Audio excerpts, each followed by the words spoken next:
nung lamaron sa ito tetsuan. Hosana! Lalpa Hminga lau kalsu pakinom rose. Ramlau tentur. Kanpa da bidaram su choy mo inom rose. Sumnum berakyan. Hosana!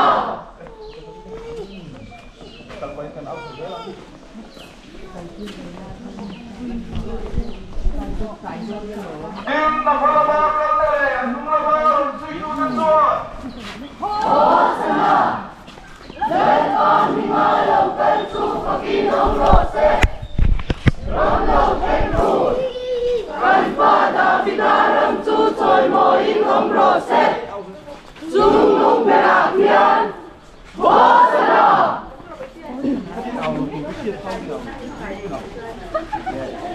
Dim na palabakal na rin, nung lamaron sa ito tetsuan. Hosana! Lalpa Hminga lau kalsu pakinom rose. Ramlau tentur. Kanpa da bidaram su choy mo inom rose. Sumnum berakyan. Hosana! Dim na palabakal na rin, nung lamaron sa ito tetsuan. Hosana! Lalpa Hminga lau kalsu pakinom rose. Ramlau tentur. Kanpa da bidaram su choy mo inom rose. Sumnum berakyan. Hosana! Dim na palabakal na rin, nung lamaron sa ito tetsuan. Hosana! Lalpa Hminga lau kalsu pakinom rose. Ramlau tentur. Kanpa da bidaram su choy mo inom rose. Sumnum berakyan. Hosana! Lalpa Hminga lau kalsu pakinom rose. Ramlau tentur. Kanpa da bidaram su choy mo inom rose. Sumnum berakyan. Hosana! Lalpa Hminga lau kalsu pakinom rose. Ramlau tentur. Kanpa da bidaram su choy mo inom rose. Sumnum berakyan. Hosana! Apa pagsilang minawag ang urawin? Isang sa tutuga. Isa mo.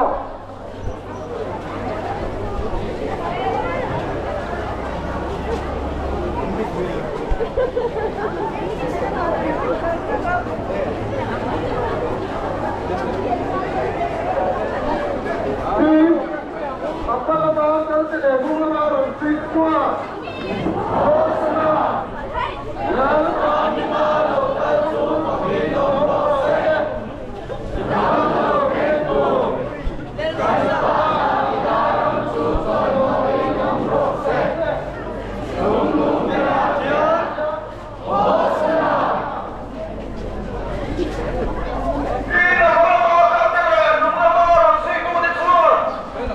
Hosana! Lalpa Hminga lau kalsu pakinom rose. Ramlau tentur. Kanpa da bidaram su choy mo inom rose. Sumnum berakyan. Hosana! Dim na palabakal na rin, anong lamaron sa ito tetsuan. Hosana!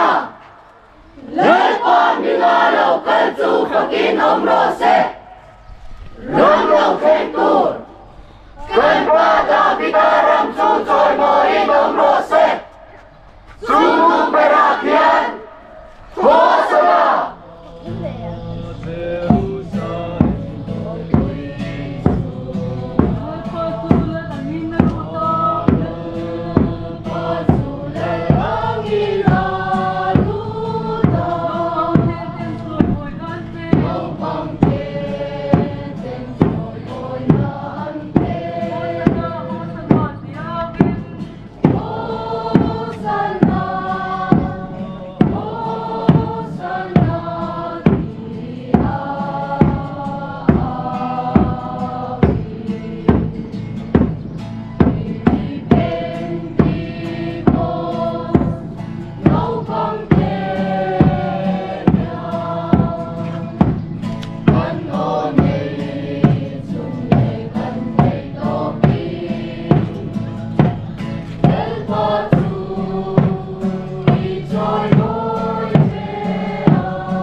ma trong trai lo kurang lalpa kan pathian voin ni thani dom tak mai choi moi om ni lalpa kin zinga mi ti zong lalpa nang ma choi moi na kun te kan pe a nang ngai tak mai lalpa kan pathian choi mai kan pe hi nang rin te min pom saka voin ni kong zo zong zong te lalpa kan pathian ro pui zia te thar nang me sia nam ti le a choi moi om ni te lalpa thei hin lo lalpa kan pathian vela joy moi om nin ni tha hilalpa kan thin lunga nang chiang min tu saka naw pang te pon lalpa kan pathian nang ma chaw mon chang thin lung te an lo nei chho zel thein tuin voin ni kan thil ti lalpa te dring ni sila nang min pom puya lalpa kan pathian voin ni nang min cheng sila voin ni le nga nang ma so ni ong puin den kun hin kan man chho zel thein tuin chung chu kan lalpa isu ning kon dil che amen amen